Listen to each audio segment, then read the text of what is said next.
Olá, pessoal, tudo bem? Vamos dar andamento à nossa aula de investimentos. Lembrando que agora a gente está estudando aqui o livro do Bori Kenny Marcos, né? E aí a gente vai falar sobre o capítulo 10 do livro, se não me engano, é o capítulo sobre o modelo de precificação por arbitragem, exatamente isso, capítulo 10, né? Qual que é a ideia, né? Então, a gente já falou sobre a teoria de carteira, vamos falar sobre equilíbrio de mercado e, especificamente, esse modelo de arbitragem. Bom, a gente viu no vídeo passado sobre o modelo de CAPM, que ele considera que existem dois riscos no ativo, né? Aí é a teoria do Markowitz, dois riscos no ativo. Eu tenho o risco diversificável, que está ligado ao ativo, ou seja, eu consigo sair fora dele aumentando o número de ativos numa carteira. Por exemplo, o risco da Petrobras furar um poço e não achar petróleo. Isso é um risco da Petrobras. Está relacionado a ela, então eu consigo diversificar isso. Há um risco da Vale ter problema com o Brumadinho, é o risco da Vale. Então, esses riscos são riscos diversificáveis. O segundo risco é o risco global, né? O risco econômico, do tipo, poxa, caiu a taxa de juros, sobe o mercado da Bolsa de Valores, inflação brasileira subiu, o pessoal vai deixar de consumir as coisas, vai deixar de comprar ações, vai cair a Bolsa de Valores. O governo vai lá, toma uma medida extraordinária que afeta todo o mercado financeiro. Isso são riscos sistemáticos, né? Então, são esses dois riscos. O diversificável, a gente consegue reduzir aumentando o número de ativos numa carteira. Markowitz, você coloca lá N ativos, você consegue zerar ele. O sistemático, não. Esse sistema a gente consegue modelar ele matematicamente, que é o trabalho do Sharpe, que eu vou lá, eu tento identificar o quanto da variação da minha empresa, da Vale, é explicada pelo retorno do mercado. Esse retorno do mercado seria a proxy, né? Seria o parâmetro para falar da economia global, né? Agora, esse modelo é um fator só. Aí você fala, poxa, mas retorno do mercado necessariamente está falando da economia como um todo? Não, está falando só do mercado como um todo. Então, existem os modelos fatoriais. O modelo fatorial, que existe um único fator, considera que esse fator pode ser qualquer coisa econômico, do tipo PIB, taxa de juros, inflação, dólar, ou seja, ele tenta estimar um fator econômico. Essa que é a ideia do modelo com um fator, né? Ou seja, o retorno da minha empresa vai ser o retorno esperado dela, mais esse evento econômico, né? E um erro aí que a empresa pode ter específico. Agora, fator único. O CAPM é um fator só. O multifatorial, não. O multifatorial, eu já considero mais itens. Você fala, poxa, Guy, você está falando de economia, então o que pode afetar a economia, a gente tem variáveis macroeconômicas, o PIB, a taxa de juros, a inflação, o câmbio. Se eu pegar só esses quatro, PIB, taxa de juros, inflação e câmbio, eu tenho 4 fatores. Aqui eu coloquei um exemplo de 2, PIB, taxa de juros, né? E aí o retorno da minha empresa vai ser o quê? Quanto que eu espero dela, mais esses itens que influenciam ela. Imagina que eu tenho um retorno esperado dela de 13%, mais uma variação do PIB, vezes o beta do fator do PIB, mais uma variação da taxa de juros, vezes o beta da taxa de juros. Ou seja, aí eu somo esses grupos, eu tenho o retorno esperado da minha empresa. Ou seja, o retorno já dela, mais os retornos econômicos aí embutidos, né? Nessa linha, então, do multifatorial, Stephen Ross, é um professor, está vivo ainda, não, um professor acadêmico norte-americano, na década de 70, em específico aqui em 76, né, meados de 70, ele publicou e tentou desenvolver uma teoria de precificar as coisas com base na arbitragem. A gente já vai entender isso. Aí ele criou o que a gente chama de APT, que é Arbitrage Price Theory, né, de teoria precificação por arbitragem, né, precificando com base na arbitragem. Essa é a ideia dele. A ideia dele é o seguinte, poxa, então eu vou construir um modelo fatorial e o mercado tem que seguir aquele modelo. Se ele não segue a precificação com base nesse modelo, eu consigo ganhar dinheiro arbitrando. E aí a gente vai ver o que significa isso. A teoria dele é essa, que é possível ganhar dinheiro com a arbitragem cujos preços estiverem fora daquele modelo. E aí ele tem alguns pressupostos, né? A ideia dele do modelo, a gente chama de modelo APT, que é um modelo baseado na teoria, né, de arbitragem. Então, os retornos dos títulos podem ser descritos por modelos de fator. Existe um modelinho lá de fatores, inflação, PIB, taxa de juros, tarará, que é aquele modelinho anterior que eu mostrei. Existem títulos suficientes para diversificar, ou seja, eu consigo achar uma carteira zero risco idiosincrático, zero risco diversificado, porque a economia tem ativos suficientes que eu consigo investir cada vez mais. Eu zero o risco idiosincrático dela. Por exemplo, o Brasil tem 300 e poucas empresas na Bolsa, então se você investir em muitas empresas, você consegue zerar aquele risco diversificado. Agora, você pega país pequeno, Uruguai, Paraguai, a Bolsa de Valores é pequena, são poucas empresas, né? E aí essa não consegue funcionar o modelo do APT. Outra coisa é que o mercado ele não há oportunidade de arbitragem, a gente vai entender o que significa esse pressuposto do modelo. Ou seja, a precificação tem que estar dentro de uma linha, aquela linha Security Market Line ali do vídeo anterior. Né? No caso do vídeo anterior do CAPM, mas aqui se aplica também, né, com base naquela linha. Essa aqui é a ideia. Saiu fora, aí existe a oportunidade de arbitragem. O que é a oportunidade de arbitragem? Arbitrar, existe isso no mercado financeiro. Os arbitradores são aquelas pessoas que percebem que os preços estão diferentes e deveriam estar iguais. Exemplo, imagina que você vai numa cidade, o combustível está sendo vendido a R$4 ali, o álcool de um posto. Você vai na outra cidade, o mesmo álcool, da mesmo posto de gasolina, da mesma usina, está sendo vendido por 5. Você, poxa, é uma coisa errada aqui, um está 4, outro está 5, deveria estar igual, não deveria? Poxa, eu tenho uma distância de cidade. Qual que seria? Poderia estar diferente só o quê? O custo do transporte ali, né? O custo de transação, mas o preço deveria estar próximo, né? Só teria diferença ali do custo do transporte. Aí você fala, poxa, então o que eu posso fazer? Posso comprar álcool na cidade mais barata e vender na cidade mais cara. Se eu começar a comprar álcool na cidade mais barata, vou demandar mais álcool, o preço sobe nessa cidade. Se eu começo a oferecer álcool na cidade mais cara, vou ofertar álcool lá, o preço cai. Isso numa economia de mercado livre, né? E aí os preços se equacionam, até que o mais barato sobe, o mais caro cai, e no final fica igual, aí eu não consigo mais arbitrar. Essa é a ideia. Isso, então, segue o quê? Que esses mercados têm que ter um preço único, que é a lei de preço único. Dois ativos equivalentes devem ter o mesmo preço de mercado. Essa é a lógica. Na prática, acontece? Acontece. Olha só o exemplo. A Petrobras é uma empresa só brasileira e as ações dela são negociadas em 2 lugares. São negociadas as ações no Brasil, na B3, e nos Estados Unidos, ó, na DR, lá na Bolsa Americana. É a mesma ação. A ação que é vendida aqui também é vendida lá. Mesma coisa, não tem diferença. Aí você vai olhar o preço tem. Olha só que complicado, hein?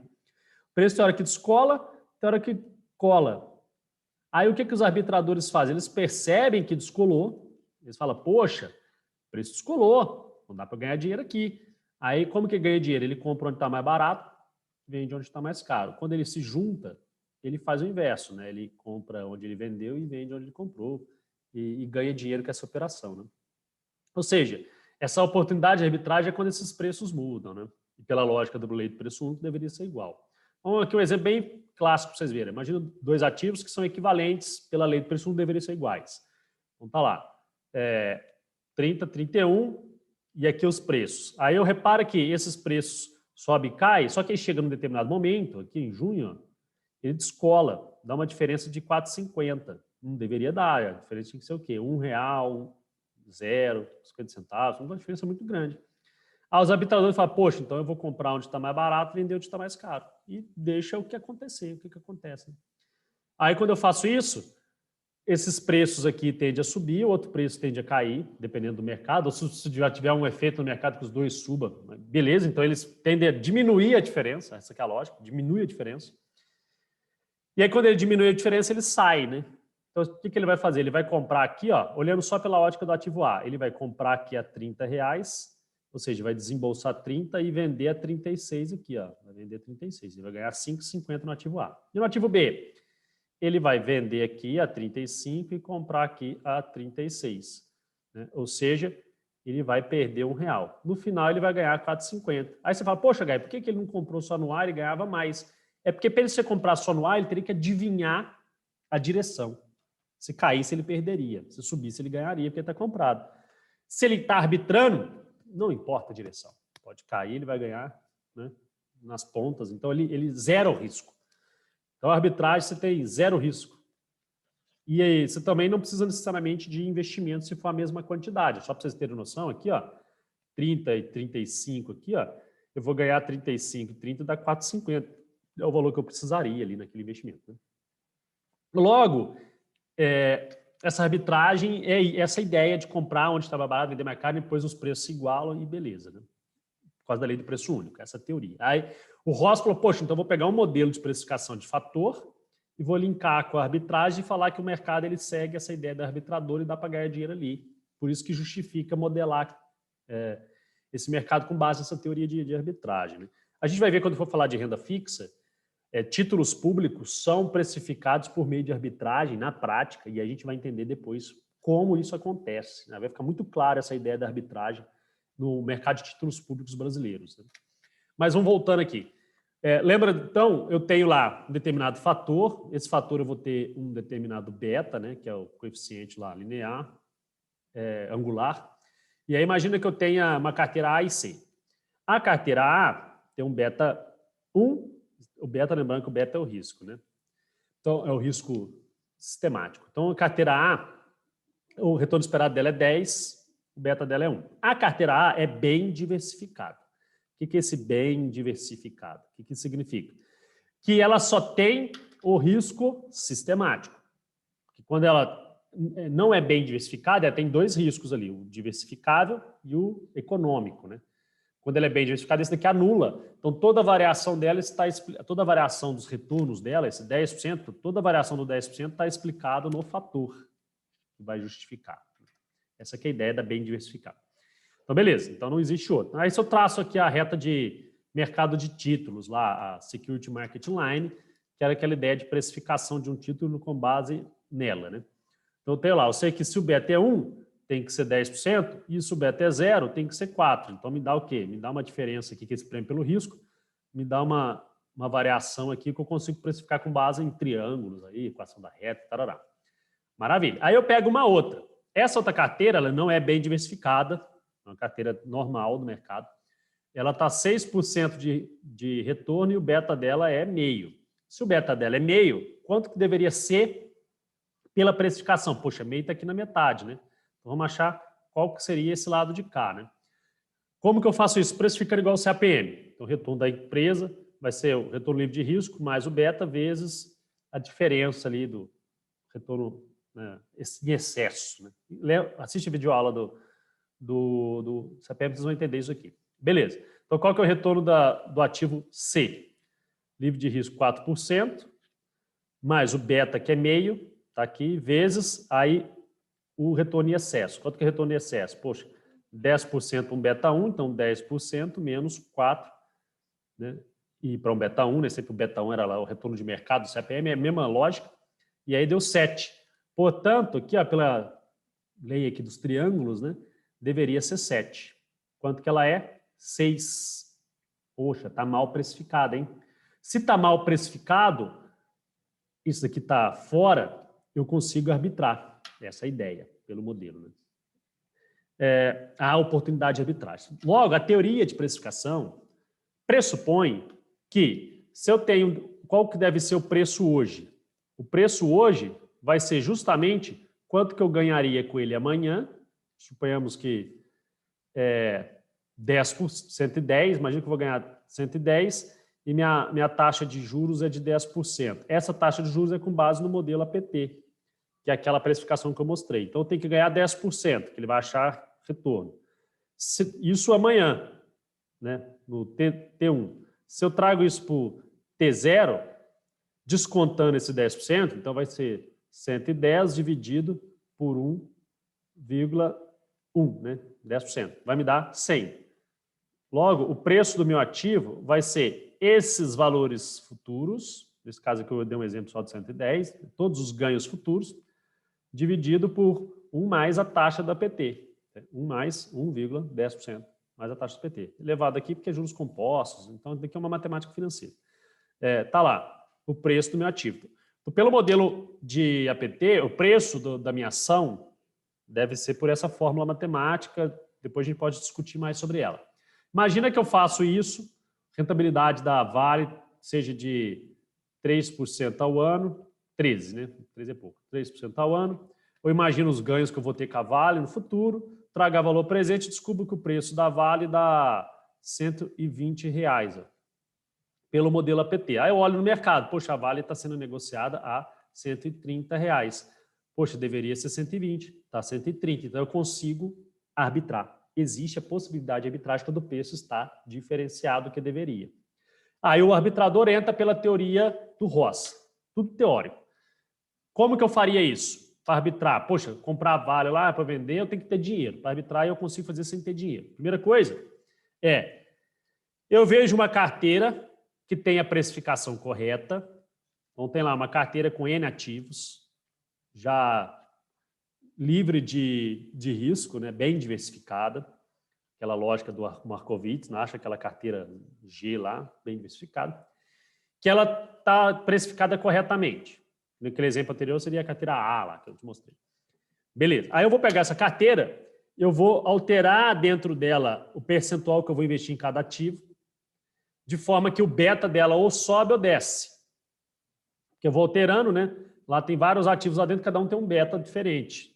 Então, se eu coloco mais dinheiro num beta maior, o beta da minha carteira sobe. Se eu coloco mais dinheiro num beta menor, o beta da carteira cai. Maravilha.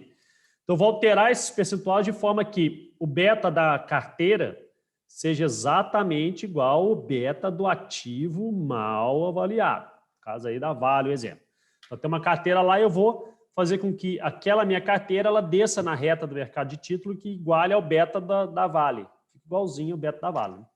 Então, se for um fator só, é fácil ver, né? Minha carteira está aqui para um determinado beta, eu faço ela deslocar até que ela fica no beta da Vale. Então, ela fica aqui, minha carteira. Aí, suponhamos que a da Vale está aqui em cima, que está mal precificada, né? O ponto vai estar em cima, vai estar abaixo da reta. Eu jogo a minha carteira de forma que ele chegue até exatamente igual o nível do beta da Vale, né? Só que o retorno aqui vai estar diferente. Mas está lá. Os dois estão no mesmo patamar. Chegou no mesmo patamar? Aí sim eu vou arbitrar. Vou comprar numa, vender na outra, vender numa, comprar na outra. Aí eu faço aquela arbitragem que eu mostrei anteriormente. Eu vou tomar uma posição vendida numa, comprada na outra, comprada numa, vendida na outra. O mercado financeiro também mostrei, dá para você entrar vendido em ações via aluguel de ações. Então, não dá para você fazer toda essa mecânica por trás, você consegue fazer. Os fundos de investimento, eles chamam long short, que chamam. Uma posição longa é uma posição comprada, short é uma posição vendida, né? Ele consegue estruturar de forma que o fundo entra vendido numa parte, comprado na outra. Ou seja, justamente isso que eu estou fazendo. O fundo está arbitrando ali para conseguir manter um nível de rentabilidade e baixo risco, né? Como eu faria isso? Um fator, dois fatores. Essa é a lógica. Essa é a ideia do modelo, né? O modelo APT multifatorial é igual àquilo que eu falei. Ao invés de usar um fator só, eu posso usar vários. O modelo aí do Ross, né? Vários fatores. PIB, né? Inflação, taxa de câmbio e tal. Então, como é que funcionaria? Eu vou pegar dois fatores só para a gente entender como funcionaria isso tudo na prática, né? Um exemplo hipotético aqui. Considere dois fatores: inflação, PIB. E uma taxa aí de investimento de 4% sem risco nenhum, zero. Um título do governo aí de 4%. Bom, legal. A inflação, então, ela vai oscilar 10%. Então, o retorno esperado da inflação, se eu comprasse inflação, eu ganharia 10%. Ela subiria 10%. Né? A variação da inflação é 10% no ano, um exemplo hipotético. O retorno livre de risco é 4%. A inflação sobe e desce, na média 10%. Logo, ela está dando 6% a mais do que um título sem risco. O PIB, suponhamos que o PIB ele vai crescer 12%. A mais um título sem risco, 8%. Então, o que vale é isso daqui, né? Lembra que é sempre os retornos em excesso. Então, o que vale é o 6 e o 8. Então, meus dois fatores estão aí. E agora, como que eu faço a modelagem? Pensa 3 carteiras, né? 3 ativos, 3 carteiras, sei lá, 3 conjuntos, 3 fundos de investimento, que eles são bem diversificados. O que significa? Que eles estão sem risco de diversificação. Tem tanto ativo ali dentro do fundo A, B e C que zerei a quantidade de risco diversificado. Maravilha, maravilha. Só que cada um tem um risco diferente, né? É o risco sistemático. Então, para o fator 1, que é a inflação, não lembro se era inflação? Inflação. O beta da carteira A é 5 para o PIB. O beta da carteira A é 0,75. Então, cada um vai ter um beta daquele fator. O retorno esperado é 13. Como ele é bem diversificado, o retorno da carteira é 13. Exatamente o que o modelo fala. É bem diversificado, então não tem outra variação ali. Imagina a carteira B, beta 1, beta 0,6, carteira C, beta 0,6, beta 1, vai me dar retornos diferentes aí na reta lá. Como que eu chegaria nessa precificação se eu fosse precificar e não tivesse esses números, né? Só jogar naquela fórmula. Então, o retorno esperado vai ser um livre de risco, mais um beta vezes o retorno em excesso, mais outro beta vezes o retorno em excesso. Então, legal. Então, o retorno de um ativo vai ser livre de risco é 4%, mais o beta do ativo, eu posso usar qualquer um deles, esses são esses betas aqui, vezes o retorno em excesso do fator 1, 6, mais o beta do fator 2 e o retorno em excesso do fator 2, 8. A partir daí eu precifico qualquer coisa. Ó, exemplo aqui, só para ver. Ó. Se eu precificar o A, então eu vou substituir os betas. Ó, meio aqui, 0,5 do fator 1 e 0,75 dá 13. É isso aqui. Como ele é bem diversificado, então ele bate igual, né? Pela lógica teórica. Na prática, isso não acontece muito, não. Ok, então tem 3 carteiras que estão perfeitamente diversificadas. Legal, até aí não mudou nada na minha vida.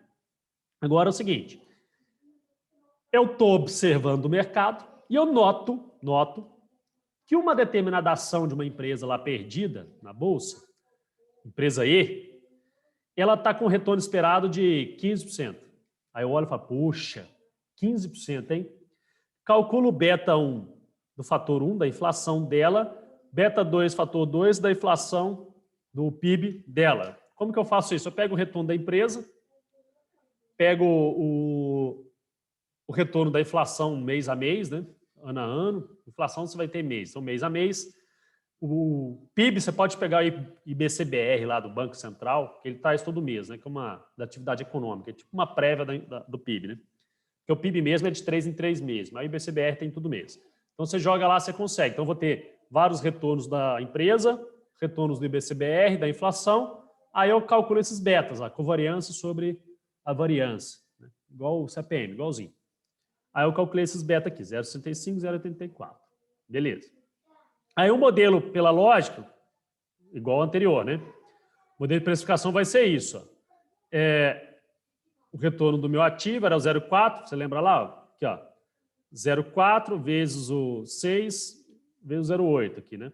Então, que é os retornos em excesso fator 1, retorno em excesso fator 2, isso daqui é fator 2, isso daqui é o fator 1, né? PIB, inflação, não lembro qual era o quê. Beleza. Então, vamos precificar quanto que seria essa empresa aí aqui, ó. Quanto que ela deveria ser. Porque se eu vi que 15%, eu acho que está fora, hein? Aí eu substituo os beta da 14,66. Eu falo, poxa, está fora. Realmente está fora. Se é 14,66, então realmente está fora. Aí o que eu faço? Há a oportunidade de arbitragem, né?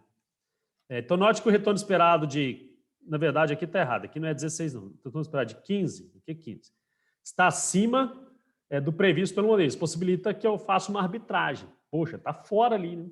Como que eu vou fazer essa arbitragem sem necessidade de ter dinheiro, né? Lembra que eu tinha 3 carteiras A, B e C? Tinha betas diferenciados? Lembra a teoria? Muda os percentuais da carteira até que eu igualo os betas? É isso que eu vou fazer. Qual que é o beta do E? Olha lá, 0,6, 0,845. Então, 0,6, 0,845. Então, eu tenho que montar uma carteira D que vai ter dinheiro C, B e A. Quanto em cada um? 30, 20, 50. Logo, eu vou ter uma carteira D. Essa carteira D, metade do meu dinheiro está no ativo C, 30% do meu dinheiro está no ativo A e 20% do meu dinheiro está no ativo B. Então, é uma outra carteira, como se eu pegasse meu dinheiro e investisse em 3 fundos de investimento bem diversificados.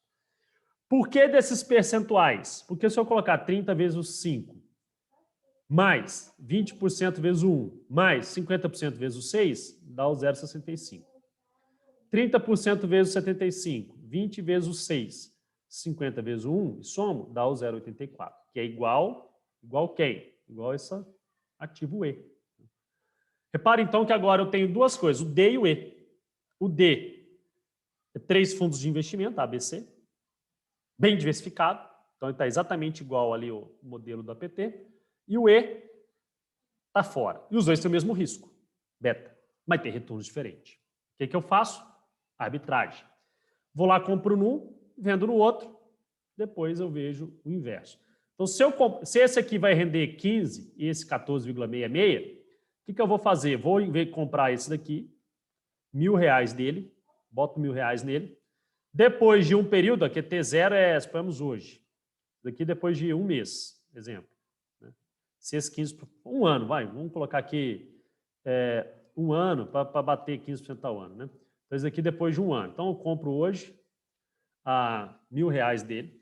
Depois de um ano, eu vou receber o quê? Vou receber 1.015%, pela lógica, ele vai render 15%, que é essa expectativa. Né? Maravilha. E eu vendo no outro. Vender no outro significa receber dinheiro agora. Então, eu vendo, entro vendido. Então, eu recebo R$1.000 aqui.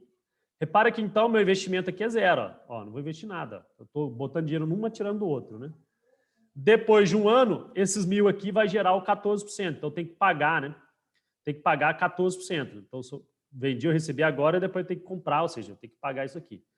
Pagar 14%, 66, então dá 1.146,60. Quando eu faço a diferença, então, me dá um ganho aí de 3,4 aí de 1.000, exemplo, né?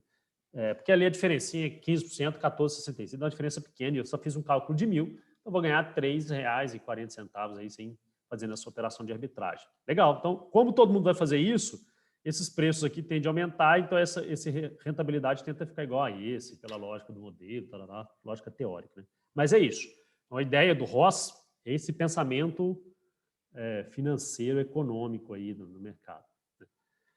Nessa lógica, o que eles perceberam? O Ross ele foi muito brilhante, a ideia dele, muito bonita, maravilhoso. Só que ele não ganhou o prêmio Nobel, não foi para ele, porque ele não falou quais seriam os fatores, né? Poxa, legal, gostei. Quais fatores eu uso? PIB, inflação, taxa de juros, qual é o fator que eu uso? Não sei.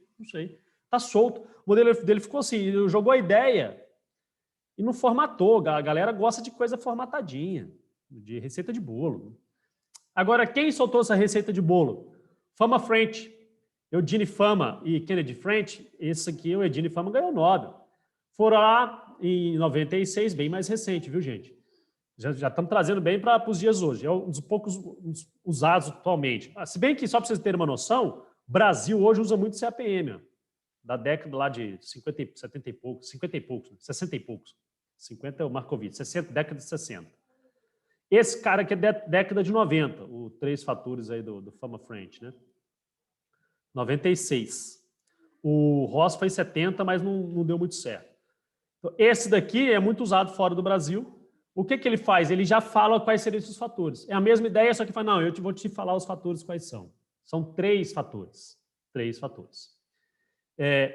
E aí, é um modelo multifatorial, mas ele já canta a bola dos fatores. Ó, o primeiro fator é o próprio CAPM mesmo, ó, é o retorno do mercado lá. É o retorno do mercado menos o livre de risco lá. É o prêmio pelo risco de mercado. O segundo fator, esse cara aqui, é o SMB, que chama Small minus Big. E o terceiro fator é o HML, que é o High minus Low.